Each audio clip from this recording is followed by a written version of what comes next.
नमस्कार साथियों, बाल विद्या मंदिर सीनियर सेकेंडरी स्कूल खतीरपुरा के ई लर्निंग प्लेटफॉर्म पर आपका मैं धनेश कुमार हार्दिक स्वागत करता हूं।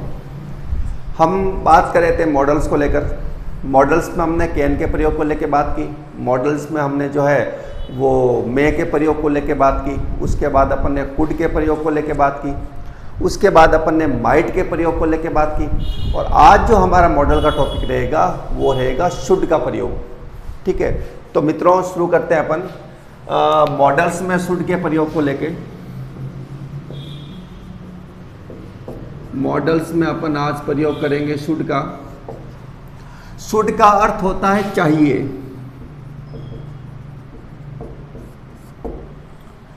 चाहिए के अर्थ में जब हम वाक्य में अर्थ चाहते हैं तो उस समय अपन जो है शुड का प्रयोग करते हैं। ठीक है, जैसे ही शुड बी देयर, उसे वहाँ पे होना चाहिए। He should obey the elders, उसे अपने बड़ों का कहना मानना चाहिए। ही शुड बाथ डेली, उसे रोजाना नहाना चाहिए। तो जब हम कोई चाहिए के अर्थ में बात करते हैं तो हम जो है उसके अंदर जो है शुड का प्रयोग करते हैं। अब देखो शुड का प्रयोग अपन किन किन परिस्थितियों के अंदर कर सकते हैं, उस बात को लेके अपन बात करते हैं। तो शुड का प्रयोग एक तो एडवाइस के रूप में हो सकता है, मॉरल ड्यूटी के रूप में हो सकता है, एक्सपेक्टेशंस के रूप में हो सकता है। इफ कंडीशनल के अंदर भी अपन इसका प्रयोग कर सकते हैं। लेस्ट वाले वाक्यों में भी शुड का प्रयोग होता है। और एक प्रयोग जो होता है वो होता है do you think, I think, I don't think. इस प्रकार के वाक्य में जो है अपन किसका प्रयोग करते हैं, शुड का प्रयोग करते हैं। एडवाइस के रूप में, मॉरल ड्यूटी के रूप में, एक्सपेक्टेशंस के रूप में, इफ कंडीशनल क्लोज के अंदर जो अपन इफ के अर्थ में अपन शुड का प्रयोग कर सकते हैं। उसके बाद में अपन जब ये शुरू होता है कोई सेंटेंस डू यू थिंक से या आई डोंट थिंक से, आई थिंक से, तो उसमें भी अपन शुड का प्रयोग करते हैं। और एक लिस्ट वाले जो वाक्य होते हैं, लिस्ट वाले अपन वाक्य बोलते हैं, उनके अंदर भी जो है अपन शुड का प्रयोग करते हैं। तो ये सारी बातें अपन यहाँ आज डिस्कस करेंगे कि शुड का प्रयोग हम कहाँ कहाँ पर कर सकते हैं। तो अपन पहले बात लेके चलते हैं कि शुड का प्रयोग जो है अपन कहाँ के लिए कर सकते हैं। तो शुड का प्रयोग अपन कर सकते हैं एडवाइस के लिए या सजेशन के लिए।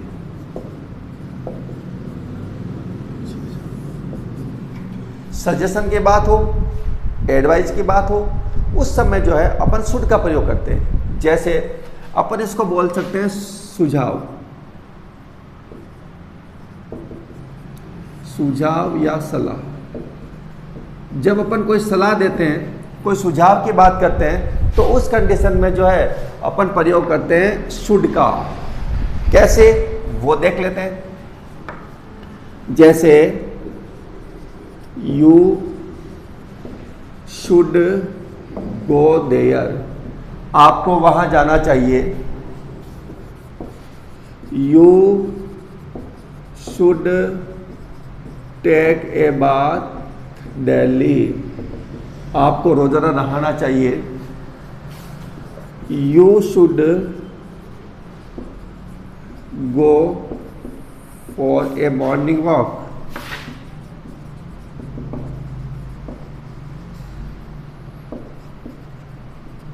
आपको रोजाना सुबह जो है घूमने के लिए जाना चाहिए।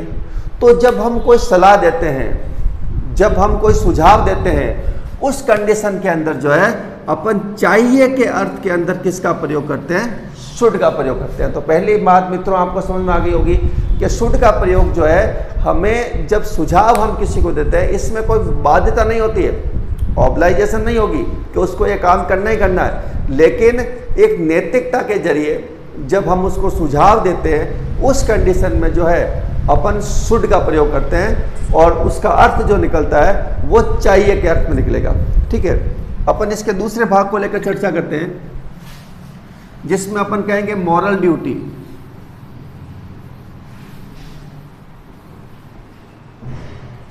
जैसे अपन बात करते हैं मॉरल ड्यूटी, जिसका मतलब होता है नैतिक कर्तव्य।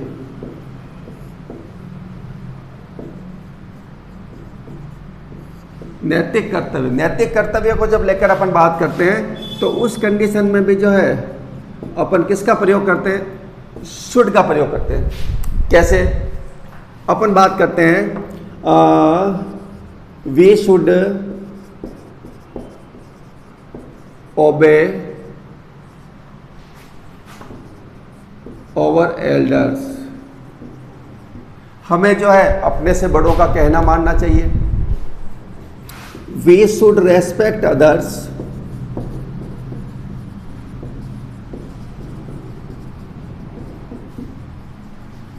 हमें जो है दूसरों का सम्मान करना चाहिए। कई ऐसी बातें आती है जब हम नैतिकता की बात को लेकर करते हैं, मॉरल ड्यूटी, नैतिक कर्तव्य हमारा होता है कि हमें ये काम करने चाहिए, इसमें कोई ऑब्लाइजेशन नहीं है, बाध्यता नहीं है, लेकिन हमें ये काम करने चाहिए। उस कंडीशन को लेकर जो है हम किसका प्रयोग करते हैं? शुड का। वी शुड प्ले डेली, हमें रोजाना खेलना चाहिए। वी शुड वर्क रेगुलरली, हमें जो नियमित रूप से अपना काम करना चाहिए। वी शुड हेल्प अदर्स, हमें दूसरों की सहायता करनी चाहिए। तो जब ये चाहिए के अर्थ में जो भी अपनी मॉरल ड्यूटी बनती है, नैतिक कर्तव्य जो भी बनता है, वो नैतिक कर्तव्य के अंतर्गत जो है हमें शुड का प्रयोग करना है। जब हम ये देखेंगे कि शुड का प्रयोग जो है वो चाहिए के अर्थ में होता है। ठीक है, तो पहला हमने बात की थी कि जब कोई हम सलाह देते हैं, जब कोई हम सुझाव देते हैं, उसके समय हम शुड का प्रयोग करते हैं। जब हम मॉरल ड्यूटी की बात करते हैं, उस कंडीशन में भी जो है अपन किसका प्रयोग करते हैं? शुड का प्रयोग करते हैं। अब उदाहरण आपके समझ में आ गए होंगे। नंबर 3 जब बात आएगी उसमें अपन देखेंगे एक्सपेक्टेशंस।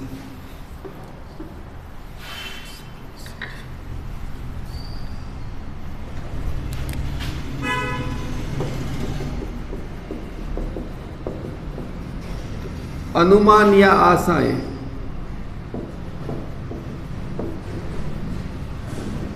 जब आप कोई अनुमान लगाते हैं, कोई आशाएं करते हैं, उस समय भी आप जो है शुड का प्रयोग कर सकते हैं। जैसे अनुमान लगाने का मतलब क्या हुआ? जैसे ही शुड बी एट होम, उसे घर पर होना चाहिए, वो घर पर होगा, तो अपन अनुमान लगा सकते हैं, आशा कर सकते हैं। ठीक है ना। ही should B at the theatre,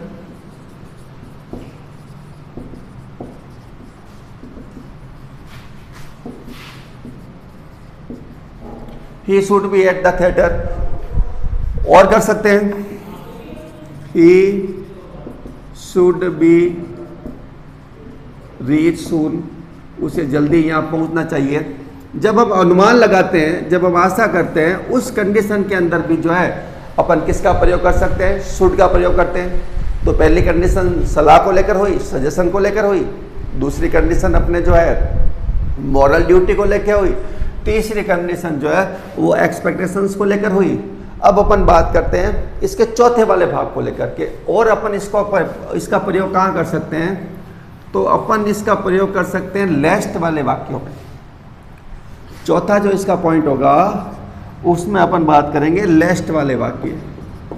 लेस्ट वाले वाक्यों में, और लेस्ट का अर्थ जो होता है वो मित्रों ध्यान रखना, ऐसा न हो कि, ये इसका अर्थ होता है। लेस्ट का जो अर्थ होगा वो ऐसा ना हो कि, और ये मित्रों पूरा ध्यान रखना कि लेस्ट वाले के अंदर तो हमेशा शुड का ही प्रयोग होता है, अन्य किसी मॉडल का प्रयोग नहीं होगा। जैसे work hard लेस्ट you should fail, कठिन परिश्रम करो, ऐसा ना हो कि तुम फेल हो जाओ। Walk carefully लेस्ट you should fall,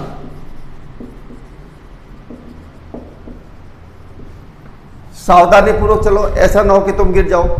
तो ये ध्यान रखना, जब वाक्य के अंदर लेस्ट शब्द का प्रयोग होता है, उस कंडीशन में हमें मॉडल का जो प्रयोग करना होगा वो मॉडल शुड होगा, शुड का प्रयोग होगा।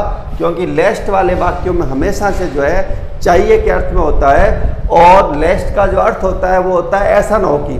तो यहाँ पर जो है इस वाक्य का जो अर्थ बनेगा वो ये बनेगा कि सावधानी पूर्वक चलो, ऐसा ना हो कि तुम गिर जाओ, ऐसा ना हो कि, इसका मतलब लेस्ट है, और तुम गिर जाओ।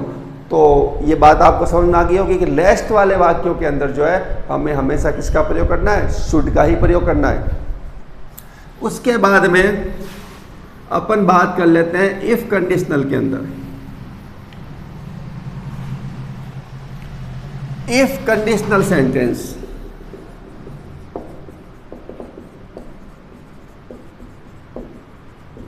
इफ कंडीशनल जो सेंटेंस होते हैं, जैसे मैं लिखता हूं इफ इट रेन, ठीक है, I will not go out. यदि बारिश होती है तो मैं बाहर नहीं जाऊंगा। हम इसको ऐसे भी लिख सकते हैं कि should it rain I will not go out. तो इसका मतलब ये हुआ कि इफ कंडीशन को शो करने के लिए भी हम किसका प्रयोग कर सकते हैं, शुड का। लेकिन इसमें ध्यान रखना, यहाँ जब ये फॉर्म और ये फॉर्म अलग होगी, क्योंकि मॉडल के बाद हमेशा क्रिया का मूल रूप ही आता है। लेकिन यहाँ पर जो है वो इट जो था वो सिंगुलर था, इसलिए वर्ब को भी क्या आना पड़ा, सिंगुलर आना पड़ा। तो ये कह सकते हैं कि इफ कंडीशनल जो भी सेंटेंस होते हैं, शर्त वाले वाक्य हम उसको बोलते हैं, उसमें भी अपन जो है शुड से जो है इफ का काम निकाल सकते हैं। मतलब इफ की जगह जो है अपन शुड का प्रयोग भी कर सकते हैं। तो ये बात आपको समझ में आ गई होगी। उदाहरण कहीं निकलेंगे, लेकिन आपको इतना ही ध्यान रखना है कि अगर शुड इट रेन होता है तो ये इफ की पहली कंडीशन होगी जो ओपन होती है, खुली शर्त होती है, ठीक है ना। उस कंडीशन के अंदर जो है अपन इसका प्रयोग करेंगे। उसके बाद जब आगे की बात करते हैं तो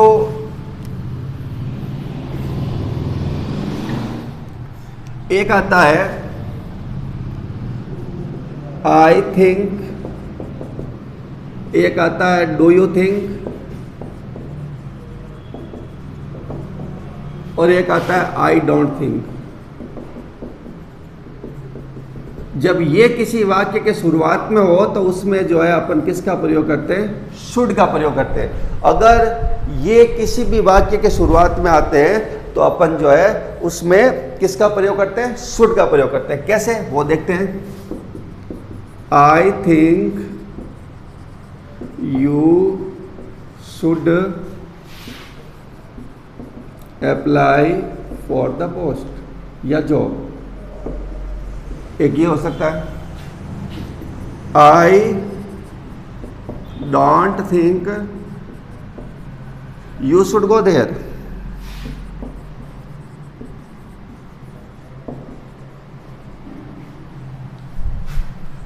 यस, और डू यू थिंक ही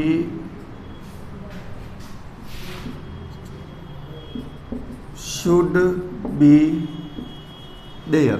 तो ये जो बातें आ रही है, I think, I don't think और डू यू थिंक, ये जो बातें आ रही है, इसमें अगर कोई मॉडल का प्रयोग होता है तो वो आपके शुड मॉडल का प्रयोग होगा।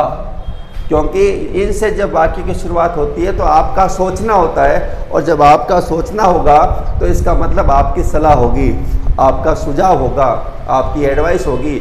उस कंडीशन में जो है अपन किसका प्रयोग करेंगे, शुड का। जैसे आई think you should apply for a job, मैं सोचता हूं कि तुम्हें जो है इस नौकरी के लिए आवेदन करना चाहिए। तो क्या हुआ, ये अपने आप में सलाह है, सुझाव है कि मैं ऐसा सोचता हूं तुम्हें ये काम करना चाहिए। तो इसका मतलब ये क्या हुई, सजेशन हुई। और जब सजेशन की बात होती है तो उस समय जो है अपन वाक्य में किसका प्रयोग करते हैं, शुड का। जैसा कि अपने पहले पॉइंट आउट में बताया था कि एडवाइस को लेकर या सजेशन को लेकर जो है हम शुड का प्रयोग करेंगे। उसके बाद में एक पॉइंट आउट और अपन बात कर लेते हैं, छोटा सा पॉइंट आउट है जिसमें सेल के सेकंड फॉर्म के रूप में इनडायरेक्ट स्पीच में, जैसे अपन बात करते हैं इनडायरेक्ट स्पीच में सेल की सेकंड फॉर्म के रूप में, जैसे वाक्य आ गया I said that he should go there. तो यहाँ पे शुड ही आना है, यहाँ पे आप जो है वो सेल का प्रयोग नहीं कर सकते, क्योंकि यहाँ जब सेकंड फॉर्म में और ये कनेक्टिव लगा हुआ, इसका मतलब ये सेंटेंस जो है वो इनडायरेक्ट का है। और यदि हम इसको डायरेक्ट वाला सेंटेंस बनाएंगे तो ये बनेगा I said he shell go there, ये बनेगा डायरेक्ट का सेंटेंस। और जब हम इसको इनडायरेक्ट में बदलेंगे, कनेक्टिव को लगाएंगे, तो फिर यहाँ पर जो है सेकंड फॉर्म को देखते हुए हमें शैल का क्या करना होगा, शुड करना होगा। तो मित्रों ये बात आपको समझ में आ गई होगी कि किस प्रकार से जो है हम शुड का प्रयोग जो है मॉडल के रूप में वाक्यों में करते हैं। वापस रिवाइज के तौर पर पहला प्रयोग जो था वो सजेशन को लेकर था, दूसरा प्रयोग जो था वो मॉरल ड्यूटी को लेकर था, तीसरा प्रयोग जो था वो एक्सपेक्टेशंस को लेकर था, चौथा प्रयोग जो अपन ने किया था वो लेस्ट वाला किया था जिसमें शुड का प्रयोग होता है, पांचवी अपन ने बात की थी कि भाई डू यू थिंक या आई थिंक या आई डोंट थिंक को लेकर थी। छठे में अपने प्रयास किया कि जब छठा इफ कंडीशनल सेंटेंस के अंदर था, जब अपन ने बात की थी इफ को लेकर। और लास्ट में अपन ने बात की थी कि जब अपन डायरेक्ट से इनडायरेक्ट में जाते हैं उस समय जो है शैल के स्थान पर जो है वो शुड का प्रयोग होता है। तो मित्रों उम्मीद है आपको ये चीज़ समझ में आ गई होगी कि किस प्रकार से जो है ये हुआ है। अगले वीडियो के अंदर हम मॉडल के एक और भाग को लेकर चलेंगे जिसके अंतर्गत जो है अपन ने देखो कैन कर लिया, मे कर लिया, माइट कर लिया, कुड कर लिया और आज शुड का प्रयोग हो गया। अब और भी जो मॉडल बच्चे हैं उनके भागों को लेकर भी चलेंगे। तब तक के लिए अपने आप को सुरक्षित रखिए और अधिकतम से अधिकतम जो है हमारे वीडियो को शेयर कीजिए ताकि ज़्यादा से ज़्यादा जो है विद्यार्थियों को इसका फ़ायदा मिल सके और वो इस समय जब घर पे बैठे हैं तो उनकी पढ़ाई जो है वो सही रूप से जारी रह सके। तो ठीक है, मिलते हैं दोस्तों अगले वीडियो के अंदर एक अगले नए मॉडल को लेकर। तब तक के लिए नमस्कार, धन्यवाद।